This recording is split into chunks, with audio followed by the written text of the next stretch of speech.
are we supposed to start the podcast? 1, 2, 3. I feel like that was a lot of good going into it, but it wasn't super loud. You know what prevents you from being a great clapper? My boobs. Yeah. That was better. good. That was better. good. It's better. What's going on? How are you today? I'm great. Excellent. Really happy. I'm happy to be here with you, to spend time with you. That's so nice. Mhm. Even though you're so mean to me. That is such bullshit. Okay, I just have to say that we've gotten some comments that people are going back to the headband episode Yeah. because it was horrific. Yes. And one commented, Jennifer is not her friend. Because I she mean, let me keep that on. Here's the thing. Like, sometimes I think something so shocking happens to people. Like when I saw that you arrived to a room that you knew there were going to be 3 cameras on you and you had that headband on with hair hanging out of it. I was so shocked, and it was breathtaking and alarming and jarring. And I just thought, wow. I mean, I know she doesn't give a shit, but this is a kind of whole next nother level. So I thought, if she doesn't give a shit, why should I give a shit? Yeah, that's probably true. Because most of the time I tell you something like, hey, you have a camel toe. You look at me and you say, I don't care. So you've conditioned me Right. that you don't care. Even if your, jeans are right up, defining a camel toe that is recognizable from the top of the Empire State Building. You've looked at me and like, I don't care. Quit looking at my twat. So I just assumed that me suggesting the headband looked like hammered dog shit, that you would say, I don't give a shit, let's record. So Right. The daffy lips. You do hate a yak mouth. So I didn't yak. That would have been criticism that I would have welcomed. But now you're a victim I'm a of victim. me when you're the offender, but whatever. All right. Right. What's going on? What have you had it with? What's going on? Besides you picking on me and lying and saying I'm mean to you. I called you last night just to tell you how much I loved you. You did, and that was so sweet, and I love you too. Okay. All right. Okay. So what I've had it with is people disciplining other people's children.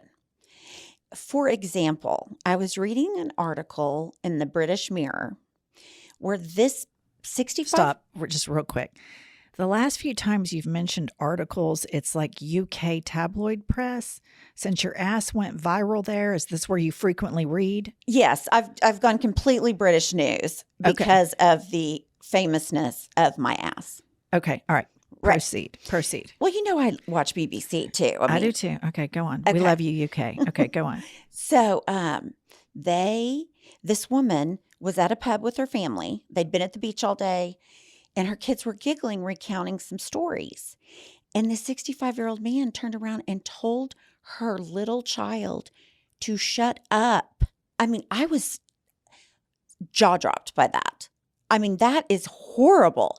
I just have had it with, I get, like, we don't like playing peekaboo with kids, and, kids are obnoxious and all that, but we never, like, are mean to kids. Right. I don't know. I might have just really bowed up. Well, I'll tell you a time that an adult kind of trolled my kids. So we went to an Oklahoma City Thunder versus LA Lakers game at the Staples Center in LA. Okay.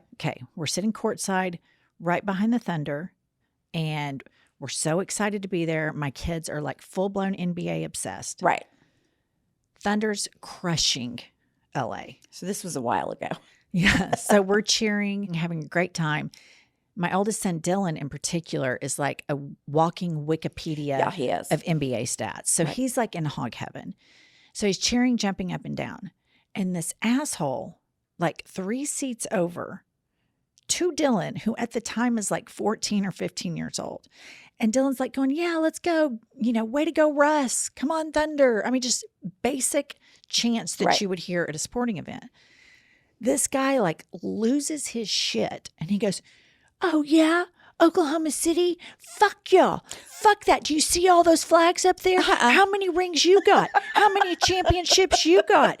And he's like going off on Dylan. And Dylan kind of like, I'm sitting down, I'm cheering, but I'm not as into it as Dylan. Right. Dylan's like kind of drops his jaw. And he looks over at me and I'm like, hey, bro, you're saying this to like a 15-year-old. Do you feel like a fucking tough guy now? And so then he kind of like, he calms down, and then I just immediately evil eye him the rest of the game. Oh, for sure. I'm just sitting there like with my arms crossed, just like, come on. Like, you messed with my cub who's at a basketball game cheering for his team. Which is what you're supposed to do as a fan. And this guy is acting like such a dick.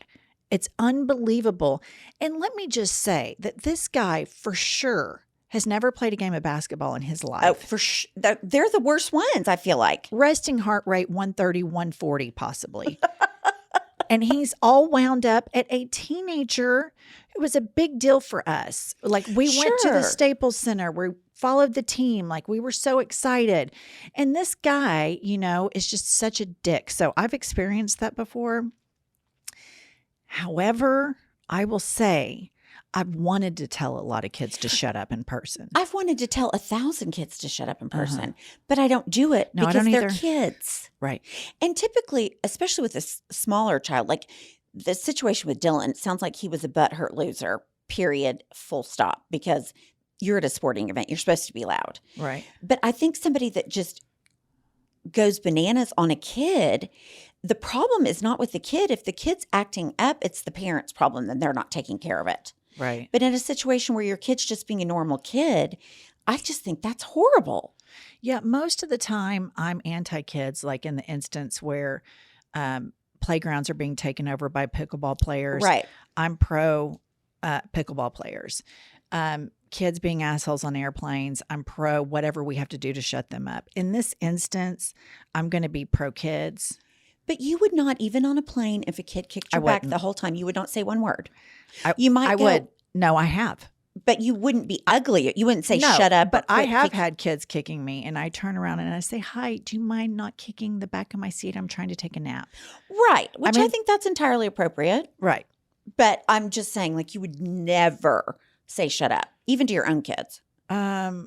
I've probably told my kids to shut up before. I mean, I know that you have, because I've heard your kids. I've heard you tell your kids shut up and quit acting like dicks. I've actually heard that come out of your mouth. But it's more like I'll tell him, you're acting so weird. Stop. Oh no, I've heard shut up. You guys are dicks. I've heard that. No. I for sure do that, but it's not like I mean, maybe it is. It's not like listen, listener. We're not like these sanctimonious. Like, of course, as a parent and when you're around kids, you lose your temper sometimes. Right. And it's like, oh my God, you're driving me crazy. Shut up. That happens. That's normal. Yeah. It's just this concept that kids have to be around pleasantry all the time is total bullshit.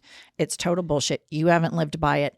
I haven't lived by it. It's an impossible. It's impossible bar to parent by. I mean, yes. It's absolutely impossible. Right. But if I was at a bar and somebody told my kid to shut up, I'd mouth off. I mean, there's just no doubt. No doubt. I'd probably end up in a fist fight. I'd like to see that.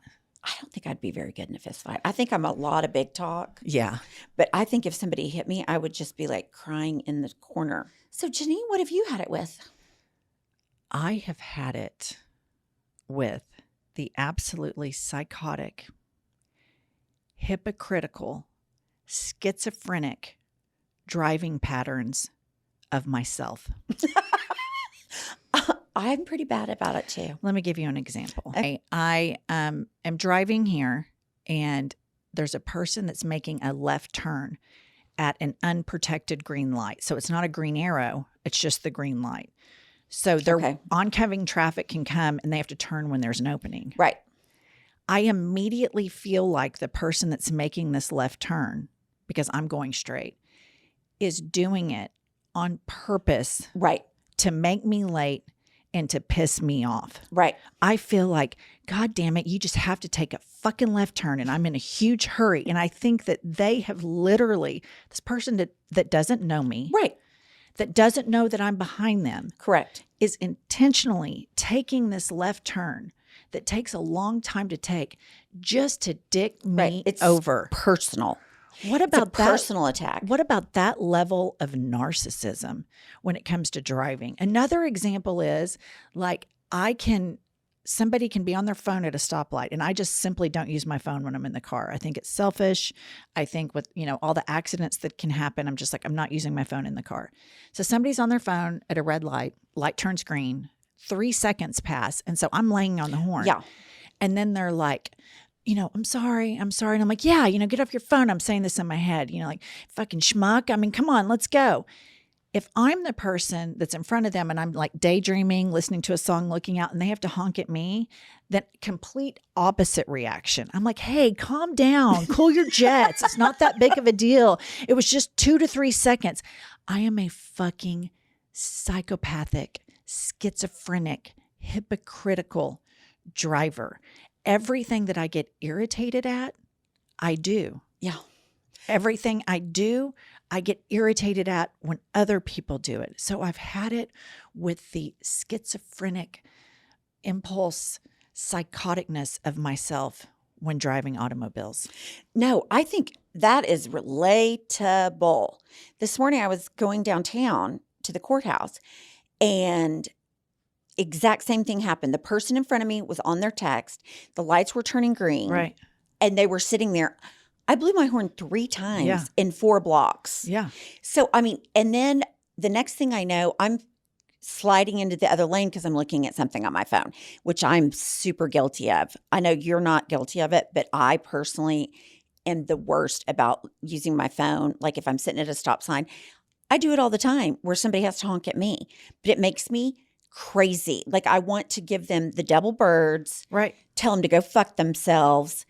I don't feel like it's personal as much as I feel like you're just a horrible human being. I somehow personalize this shit, which is clearly narcissism. But here's another example. Like if there's a school zone and you have to slow down to 20, okay?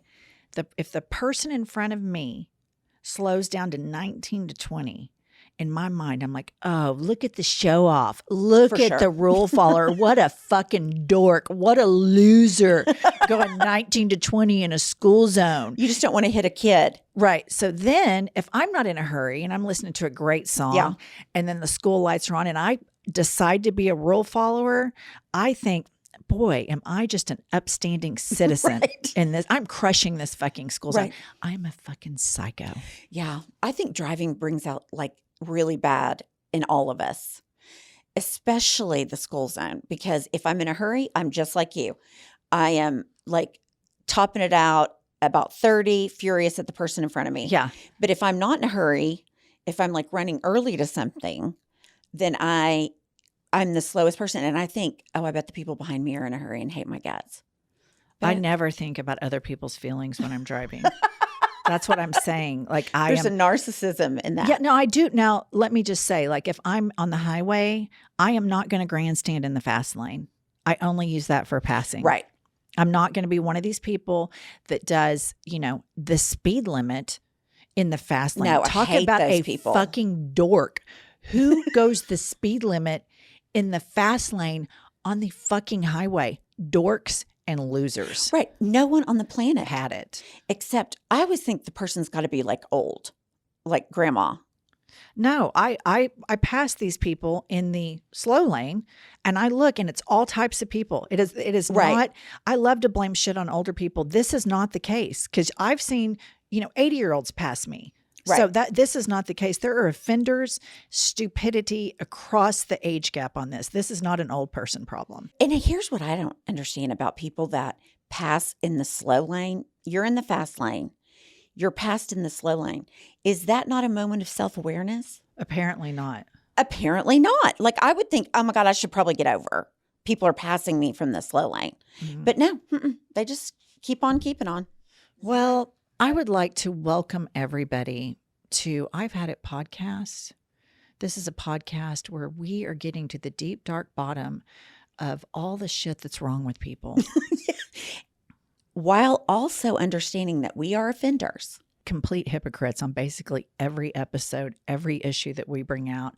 More than likely we do, but that's neither here nor there. Let us stay on topic. This is not a psychological case study on the hosts. of this podcast. Right. This is just a psychological case study on the fuckery in the general public. Whether we are participants or not, that's neither here nor there. Okay. I'm Jennifer.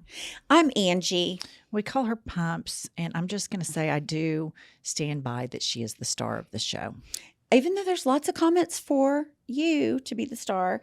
And Kylie. I know, but you know how humble I am. I mean, I saw every single one of those comments on Apple, on YouTube, on TikTok, on Twitter, and so Instagram. I saw them all. Do you screenshot them? And I'm not here to take a victory lap. Right. I am here to say you are the star of our show. And I would also like to bring to the listeners' attention that Kylie is here with us. Richard is here with us. Kylie, speaking of comments on social media, what's going on? You run I've Had It. You're the one who made us go viral. What's going on? What is the beat on the ground? The beat that I want to focus on today is Pumps and her lesbian arc. Oh yeah. Okay. Yeah. Let's hear it.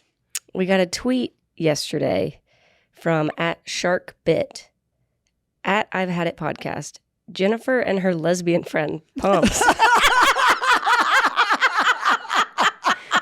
are hot shit. I love it. Oh my God, inject that tweet into my veins. Retweet. I'm going, the second we finish recording this, I'm going on Twitter and I'm going to retweet it. For sure. That is Good stuff. That is a great tweet. Kylie, great find. And yes, Jennifer and her lesbian friend are fire and hot shit. Okay, on your TikTok video about your lesbian wet dream, Oh gosh. Okay. Tammy McNeil comments, if I wasn't happily engaged, I'd for sure take Pumps out and break her lesbian dating cherry. Oh, I like that. That Hear is so that? kind. Tammy, she likes that. You know, Pumps, I think I want to try to smell better naked. And let's face it, our underarms aren't the only places that we have odor. That's why I'm so excited to tell you about Lume Whole Body Deodorant for pits, privates, and beyond. As you know, I play a ton of pickleball, so I'm sweating constantly because I'm such an elite athlete. Lume was created by an OBGYN who discovered and proved in clinical testing that the vagina is not to blame for day-to-day odor below the belt. So she developed Lume, a uniquely formulated pH-balanced deodorant. It's aluminum-free, and for our UK listeners, that's aluminium-free, skin-safe, and clinically proven to control odor up to 72 hours. Listener, today is your day because you can choose from 3 scents: clean tangerine, lavender sage, or toasted coconut. Lume's starter pack is perfect for new customers. It comes with a solid stick deodorant, cream tube deodorant, 2 free products of your choice, like a mini body wash and deodorant wipes, and free shipping. As a special offer for our listeners, new customers get $5 off a Lume starter pack. Use code HADIT at lumedeodorant.com. That's LUME deodorant.com. That equates to over 40% off your starter pack when you visit lumedeodorant.com, and don't forget to use code HADIT. Well, Pumps, we have a really big day today. I mean, it's an exciting day at I've Had It podcast. So here's the deal. We're hot shit because we have international listeners. And then sometimes we have guests that confirm Right. our hot shitness. Right. And today's guest is nothing further than confirmation as to what a big fucking deal and how hot shit we are. Because he is definitely hot shit. He's hot shit. He's coming on our podcast. Our podcast is hot shit. You're hot shit. I'm hot shit. Kylie's hot shit. Richard's hot shit. It's hot shit city at I've Had It podcast. Period.com. End of story. Right. Without further ado, let me introduce the design expert and Emmy-nominated host of Netflix Queer Eye. Let's welcome Bobby Berk to I've Had It. Yay. Okay, Bobby, welcome to I've Had It. How are you? Good. How are y'all? We're great. I love the y'all. It's my Texas roots coming out. Yeah, we're big yallers. Get a couple drinks in me or on the phone with my mama, and y'all will really hear it. Oh yeah, we're in Oklahoma City right now, and that's where we live, and so we are big offenders of the word y'all. I'm a big yaller. Well, I grew up in Texas and Missouri, so like right on each side of y'all. So Well, Bobby, you know, I don't know if you know much about us, but this is a podcast where we are exposing everyday frustrations and everyday fuckery that happens with the general public. And the name of this, as you know, is I've Had It. And so we just right out of the gates, we want to hear what you've had it with. I mean, my biggest thing that I've had it with is people that are just unaware. You know, the people in the grocery store that when they go off to look for something, just leave their cart in the middle of the aisle in the narrowest part they possibly can, just thinking, it's fine. Everyone can go to another aisle. Or, you know, the people who are turning left on the road and there's a left turn lane, yet they've got their car's ass in the middle lane still too, being like, I can take up 2 lanes. So just people that are super, super unaware of everybody else around them, or maybe they are aware and they just don't give a fuck. And since you said fuck earlier, I'll go ahead and jump in on the fuckery too. Yeah. No, this is something that is, I mean, a part of our mission statement here at I've Had It podcast to expose, and we call it breathtaking unawareness. It kind of takes your breath away when you see it. Like, what about the person in the grocery store, their cart's in the middle, and then they're bending over to get something, and there's 4 inches of ass showing. You didn't want to see. Honestly, it depends on the ass. That's what I was going to say. It depends. Maybe they are aware and they're very aware. Right. I always think you've got to feel the air on your crack. Well, I would think that, but when I spot you having camel toe and I say you have camel toe. But there's no air in the camel toe. Right, but there's a seam going up your vagine. That is a country song right there. They've got to feel the air on their crack. That's right. They gotta feel the air on the crack, blowing like their mama's whack. Oh my gosh, you're a good singer. Yeah. All these talents. That is impressive. Yeah, I think for me, I'm just like, I'm such a hyper aware person, like too much so. I actually wish I wasn't, because I sometimes drive myself to the point of insanity by being super hyper aware. Like I remember years ago when my husband and I lived in New York, like I'm a very fast walker, and we would just be strolling along on our day off, and I would still be, you know, on an LA run, a New York walk. And my husband would be like, why are you walking so fast? We don't have anywhere to be. And I'm like, well, you know what? There are 18 million people behind me that do have somewhere to be. Right. I will not be the person that makes them miss their train. Right. I love that. No, I'm with you. And I'm an interior designer as well. And so maybe it's just like our attention to detail in everything. I'm so overtly aware of what I'm doing and if it could impede on somebody else's space and then if I happen to be a violator, I'm immediately like, oh my God, I'm so sorry. Like overly apologizing to the person for the violation. Go Canadian on them, huh? Totally. I go full Canada. So speaking of like unaware, there's a really funny story so about a year and a half ago, my oldest son, he was moving to Syracuse to be a freshman at Syracuse University. So I called Pumps, and this is the greatest thing about Pumps. Like, she's a friend that you can call and say, hey, I'm moving Dylan to Syracuse. Do you want to come and help? And she's like, oh my God, absolutely. I would absolutely love to do it. And when she says she would love to help, she means it. And then when you get her there, she's an incredible helper. She'll box, she'll clean with a smile. And she's like, oh my God, Dylan, I'm so excited to see you. She's a former sorority girl. So it's like, oh my God, this is so great. This is amazing. So we're moving him into the dorm, and we go downstairs to the mail room because I'd shipped some stuff from Amazon to arrive. So we go downstairs, and there's this little like probably junior at Syracuse, little whippersnapper. I can't believe you're telling this. And I said, hey, I need to pick up something for Dylan Welch's room 649. And she like looked at Pumps and me, and she goes, are you guys students? And we're like, no. Obviously You're like, not. but thank you. So then then she's like, well, only the student can pick up the package. And I'm like, okay. So we turn around. So Pumps has gone from, I'm here to help, rah, rah, sis, boom, ball, let's go, Dylan. And then all of a sudden she activates Pumps savage mode. And she goes, maybe if that girl would quit being a cunt and get some awareness, she'd realize that we weren't in fact students. And I'm like falling over on the campus of Syracuse, crying, laughing, because she's just like completely given me whiplash from like, she's excited and, you know, invigorated and rah, rah, let's go Orange Syracuse, to calling college students cunts, just casually. I mean, I think we're going to be fast friends. I do too. Because that is a word I use a lot in my car in LA. Yes. Oh, I bet. And a friend of mine was visiting the other day and in the car with me for quite some time. She was like, you know what? I just didn't realize there were so many stupid cunts in LA. Apparently, everyone you pass is a stupid cunt. Yeah.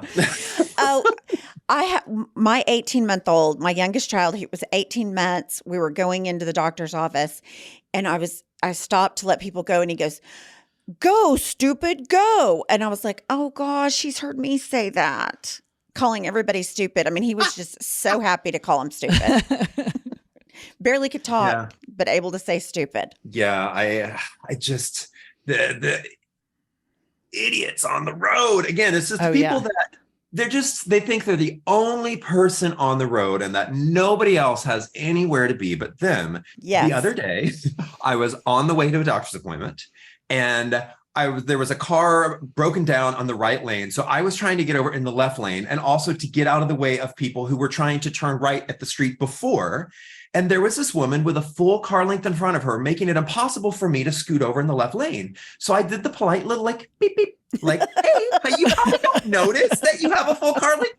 Go ahead. So I did beep, beep. And I just kind of went like, you know, hi, can you move up a little bit? And she's like, does one of these numbers in her rearview mirror. And so I was like, and she was like, you know, the double bird in her mirror. And I was like, fuck you, bitch.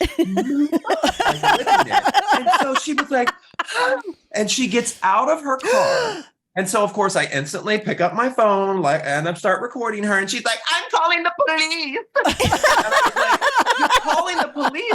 For what? Because I honked at you and called you a stupid bitch? What a She's like, baby. yes, I'm calling the police. You're violent. Blah, blah, blah. I was like, please do call the police. And I made sure I was loud enough. And she's on the phone with 911. I can hear her talking with them. I was like, call the police. So that way, when they get here, they can see that you are filing a false fucking 911 call because somebody honked at you and hurt your feelings. I'm like, are you for real?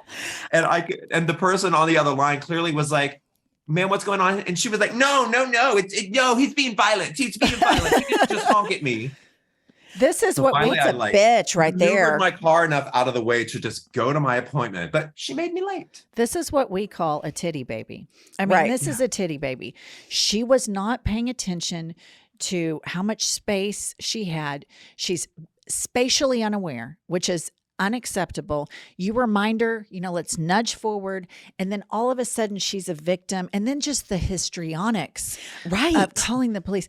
So back to the word cunt really quick. I just want to revisit this because in London. I picked that one up from Tan, the British cunt. Yeah, so that's what I was bringing up is in the UK, they use cunt in a way that Pumps and I, and maybe you can join us in this, we want to make it more mainstream in the United States. So my husband and I were in Hyde Park, and he has a breathtaking level of lack of self-awareness. It drives me fucking crazy. Oh, same with my husband. So we're walking, and the part of the sidewalk is for pedestrians. The other part is for bicyclers. And the British are fucking psychos about their bikes, right? Mm-hmm. So Josh kind of steps over into the bike lane right as the cyclist is coming by. And the cyclist immediately calls Josh a fucking cunt.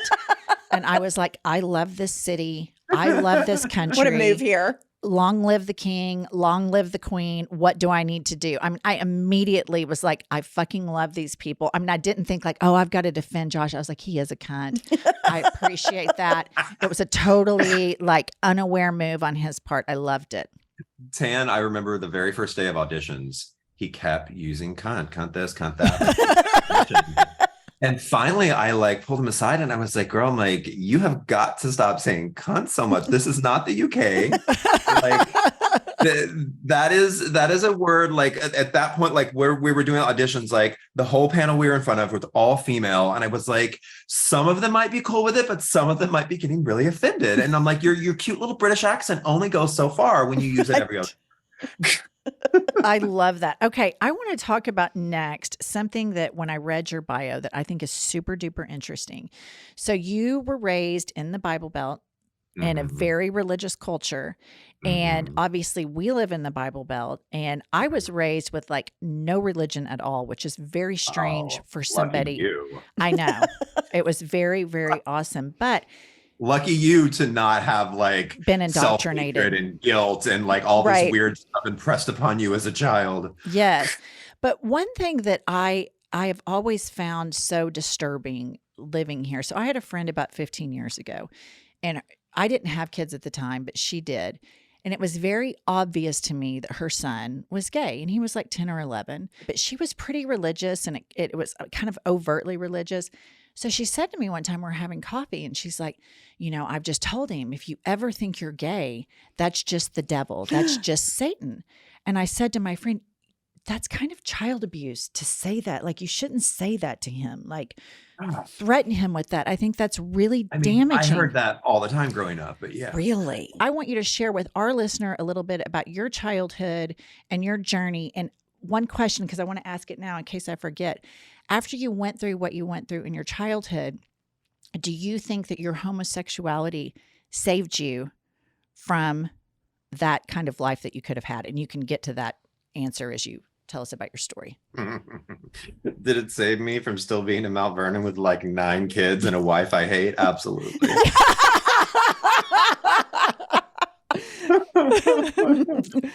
Oh, Lord. Yeah, I mean, I grew up Assemblies of God, and I categorize that as like the worst of the worst. And they're the tongue talkers, right?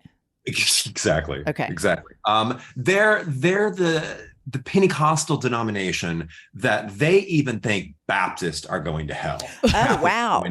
Mormons are going to hell. Presbyterians, Lutherans, anybody that is not the exact flavor of Christian that they are is going to hell. Right. It's like, it's crazy. Like, I remember growing up and like wanting to go to church with a friend who went to a Baptist church, and my parents would be like, oh my God, no, you can't go to a Baptist church. No, they will indoctrinate you and you'll end up in hell. Like they dance. So it's just, again, you are made to believe that only the way that preacher up there and your parents teach you, that is the only way you will have eternal life. That is the only way you will not burn in hell. Even the people who are also Christians, per se, even the way they do it is going to send you to hell. So it doesn't shock me at all that evangelicals are like the biggest MAGAs out there, right? Because young age, they are taught to believe what that preacher says is the only truth. Right. It doesn't matter if some other church is like, oh, well, maybe this guy that's married to like a prostitute and a stripper and like has, done all these other crazy things. Maybe he's not the Messiah, maybe he's not a good Christian president. But no, they are brainwashed right. to only believe what their denomination tells them. So it's when back in 2016, everyone was like, oh, there's no way he's going to win. There's no way he's going to win. I'm like, oh, he's going to win. Absolutely going to win. Because I grew up in that mindset around those people, and they believe they're brainwashed from a young age. And again, you didn't grow up in church, so you want but people that are listening that grew up in church, you got to have faith. Right. So the moment you question anything, you're bad. Oh no, you don't have faith. So you're on your way to hell if you don't have faith. What amazes me, so obviously I grew up in the suburbs of Oklahoma City. So I was like, I'm probably still on so many prayer warrior lists, but I was like prime for evangelicals to recruit because that's a huge part of their religion is the recruiting aspect of it. And so I tried because I wanted to fit in because all of my friends were like super Bible thumpers and, it was Fellowship of Christian Athletes. And I tried around like middle school, high school, but I was never like truly indoctrinated. And so. But you weren't brainwashed as a child. Right. So I approach most religions the same way people approach Greek mythology.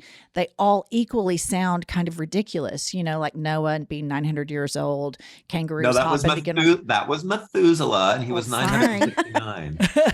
But what amazes me about it as a non-religious person is how much focus is put on others, either recruiting others to join or who's Bobby fucking, who's Pumps fucking. It's never seems to be about how do I make myself a better person and mind my own fucking business. It is the biggest busybody misery loves company, who's fucking who club I've ever seen in my life. And I've fucking had it. I have had it. Totally Freedom agree. of speech and freedoms if you're a white Christian. Right. Everybody else's mere existence is coming for their freedom. Right. Like right. existing, me being loving someone, being able to marry who I want, that's not coming for your freedom. That's exactly right. Yep. That's it. Today's episode is supported by HoneyLove. Jennifer, I don't know if you noticed, but I looked extra svelte in New York City. I thought you looked like $1 million. Thank you. The reason for that is I have discovered a new compression shapewear that is absolutely comfortable and does its job. Listeners, HoneyLove is just as easy to put on as it is to take off. Shapewear shouldn't be hard. They have amazingly comfortable bras, tanks, and leggings for everyday support. Listeners, HoneyLove is the shapewear that I love. Whether it's for a wedding, event, or an everyday boost of confidence, HoneyLove is the perfect plus one. Treat yourself to the best shapewear on the market and save 20% off at honeylove.com with the code HADIT. That's 20% off at honeylove.com with the code HADIT. Our next partner is Athletic Greens. I take AG1 by Athletic Greens literally every day. I gave AG1 a try because I'm an avid pickleball player. Let's face it, people. I take AG1 in the afternoon right before my pickleball match, and it makes me feel unstoppable. It makes me feel ready to go. It makes me feel like I'm doing something great for my body. I'm giving my body the nutrition it craves, like I'm covering my nutritional bases.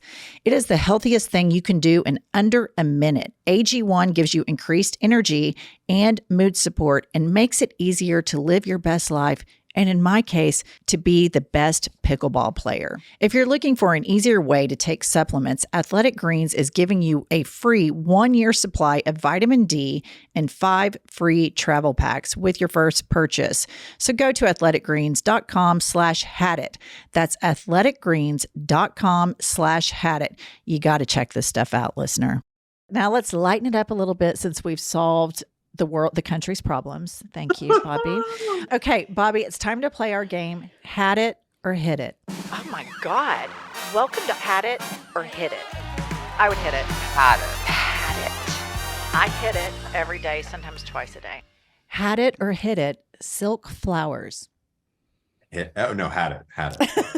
I've had it. Absolutely had it. Pumps, tell them about the time that we met. Okay, so the first time I met Jennifer, she was coming over to my house, and I was redoing like the ground floor kitchen. A hookup?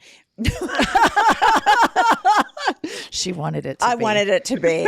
See the gay agenda? See how they push it? Right. I would be her wife tomorrow. I am really trying with this gay agenda. Kylie and I are with Pumps. But anyway, proceed. Okay, so she walks in my house, and I hadn't met her before, and she comes in, and she's like, I said, I don't give a shit about You look just like your pictures. Sorry, I won't interrupt. No. I said, I don't really care. Like, just do what you think. I'm not real into it. I wouldn't even notice probably. And she goes, well, I can tell that because you have silk flowers in your entry hall on your dining room table. And then you have a picture. The only thing worse than silk flowers is pictures of silk flowers. And you've got both right here in the front room. And I was like head over heels in love immediately. Or word art. Word art is terrible. It is a red flag. I walked into my desert home the other day, and again, we Airbnb it out when we're not using it. And I walk in, and like, this house has been an Architectural Digest. Like, it is very tastefully done. Right.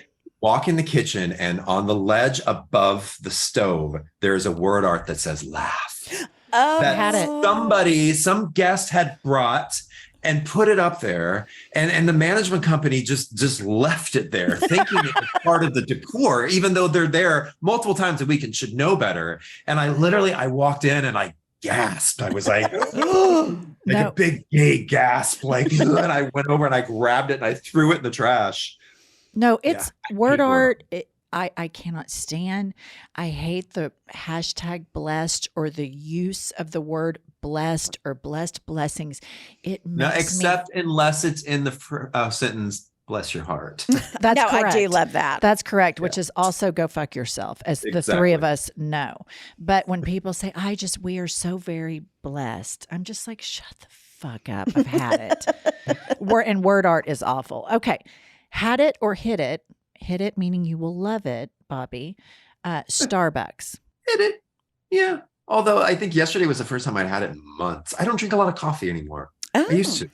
No, I've kind of moved on to Celsius, which is probably not great either, but The caffeinated, like. yeah. It's an energy drink. Oh, okay. But I wouldn't put it in the same category as like a Red Bull or a Rockstar or something. Like, it doesn't smell like drunken desperation. A non-white trash energy drink. Yeah. Kind yeah, of a gay non-white trash energy drink. A gay Yeah, energy yeah, drink. Because yeah. If you drink enough of them, you'll be gay. Pumps is going to have one more, and she's just going to be like, Right. ah. I need to buy some. Okay, Bobby, had it or hit it, influencers. Had it. Had it. I've had it. I've had it. You know, there are some good ones out there. The There ones are. I've had it with, though, are the ones that produce these so overly staged videos that they try to pass off as real. And I'm like, are you that big of an idiot, or do you just think everyone else is that big of an idiot that they're gonna believe this bullshit? Right. I think they do believe the bullshit, because I have a daughter in college, and I mean, she buys all that shit hook, line, and sinker. I've had it with influencers, but I'm also a part of the problem because I hate follow a few. So I don't think I follow. Maybe. I follow a couple. I do. I don't. Had it or hit it, karate chopped pillows. I had it. Same. I've had it. Although you will see me often on Queer Eye doing some karate chop pillows, but that's just because we need a shot of me doing something. And that's the quickest and easiest thing to do before the hero walks through the door. And it looks very designer. I'll tell you what I've started to do. I just did an install before I came here. So I chop because I started designing in the 90s. And so that's when I started my career. I'm much younger than Pumps, if you were curious. 4 about that. years is not So that much. I chop, and then I'm like, no, that's out now. And then I do a side chop. So you can add that to Queer Eye now. Do a top chop, side chop, and then it makes the perfect. Like I installed these mohair perfect little pillows. starfish. Yes, it's like and then push it a little bit so it's not too choppy. So you can add that kind of, and you could put a jazz hand at the end. Do love a jazz hand. Okay, had it or hit it as we head into Gay Pride Month. Rainbow capitalism. I mean, it's hard for me to say had it because I've definitely benefited from that rainbow capitalism, but I definitely think that there are some companies that should learn that being an ally isn't just slapping a rainbow on something once Right. every June. It's, like Disney did, where they, backed the, against the Don't Say Gay bill. It's about activism year round, not just once a month or once a year. That's true. That's So- true. Are the intentions always great? No, a lot of times the intentions are just to make money. But I think visibility is so important. And I think that rainbow capitalism gives people that hope. And at least, I mean, they're making money off of everything. And we live in the biggest capitalistic market ever. Let's make sure if they're going to do it, let's make money off of the good fight instead Right. of just being racist pricks. I'm far more down with with that. When I'm with you that I think there are kids that, like the friend I told you who was telling her kid that it's, if you're thinking about being gay, it's Satan, like that it's some sort of choice. That seeing that and knowing, okay, wait, something's wrong with my mom. I'm not the problem. It's this archaic viewpoint that is the problem. So I think that can really help. Yeah, I do as well. And, when I work with these companies and during Pride and stuff, I always make them do a large donation to a charity that I work with. I'm like, if you're going to make money off of us, you need to give that money back to us. I agree. I think that's really good. I think that's smart. Bobby, I just feel like, I feel like we fucking crushed it. I feel like this was a slam dunk. I feel like we solved so many fucking problems today. We have the most amazing charisma, uniqueness, nerve, and talent. Well, you know what that means? Oh, see you next Tuesday. I love that means. Oh. On RuPaul's Drag Race, she's always like, I want to see your charisma, uniqueness, nerve, and talent. And for like 20 seasons, no one ever realized that she's saying cunt, y'all. And I remember like 5-6 years ago, people finally started talking about it. They're like, oh my God, all these years she's been saying cunt. And I was like, yeah, yeah, you dumb. You dumb. I have to say, I'm a huge Queer Eye fan. Huge.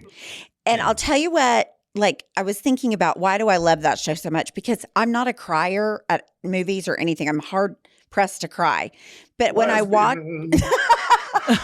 but when I watch those episodes, like the palpable change from I don't like myself, I'm not comfortable in my own skin, I don't think I'm good enough. Like it's palpable by the end that they do. And it's such a feel good that I kind of get teary a little bit. Tell our listener, I think you have a book coming out. Can you tell our listener about your new book? Yeah, so my new book comes out in September and it's available for pre-order now, and it's called Right at Home.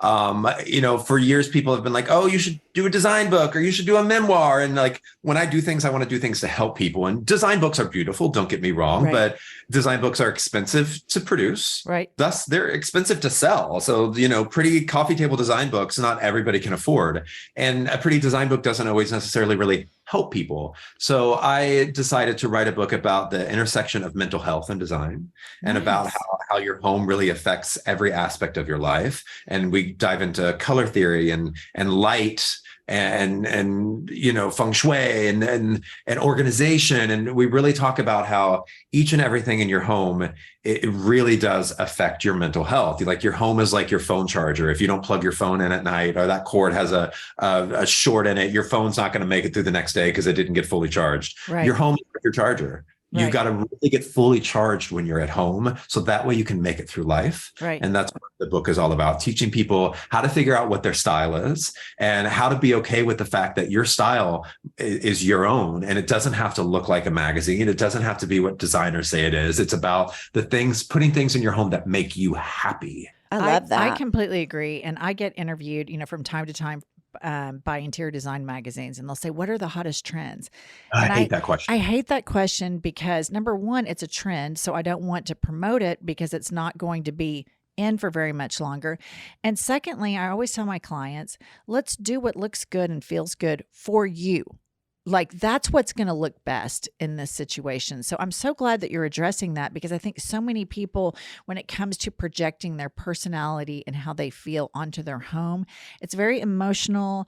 And, we're kind of interior designers / psychologists / marriage counselors. Which is why I don't take a lot of individual personal homes. Yes. And you're guiding these people through this thing. And so it is a journey, which I've had it with the journeys, but that was a different episode. But I'm so glad that you're doing that. I cannot wait to get it. I know. I'm excited. Bobby, I cannot tell you how much I loved having you on and how much your personal story through from your upbringing to being such an incredibly intelligent and engaging and great advocate for men, women, boys, girls that have gotten out of an abusive religious situation and that you call it as such, because I believe that it is, and that you're helping other people that are in that situation by saying, hey, you can get out of this and you can have an amazing life. And I feel that in my bones and it makes me so happy. Thank you. Lots of admiration. Not Thank just you. for your talent, but your story and how you've overcome it. It's really impressive. Thank Yes. you. Bobby, thank you so much for telling us what you've had it with. And we are going to be much better people in the grocery stores with our shopping carts. Yeah, because I'm kind of an offender on that, I was thinking. Bobby, thank you so much. Have a wonderful week and good luck with your book and the new too, season baby. of Queer Eye. We're big fans. So Thank you. fun to have you on. You're a blast. Thanks so much. Bye. Bye. Bye. Okay. The hot shit tour just continues. I mean, he's the best. I love him. I personally like so much how outspoken he is. Agree. So I really love that. I love him. And I just think this is so fun to have such a cool guy on our pod. So cool. I just really like him. He's fun and sweet, and he's great at what he does. Please go give us a 5-star review. And we are passionate about supporting marginalized people. If you don't like that, go listen to a different podcast. We're not for you. Okay. You're in the wrong place. Follow us. Oh, follow us on Patreon. That's where we're talking about the pumps lesbian shit. All right. Which is okay, whatever. All right. Anyway, We will see you next Tuesday. see you next Tuesday. Bye, listener. I'll tell you what I've had it with.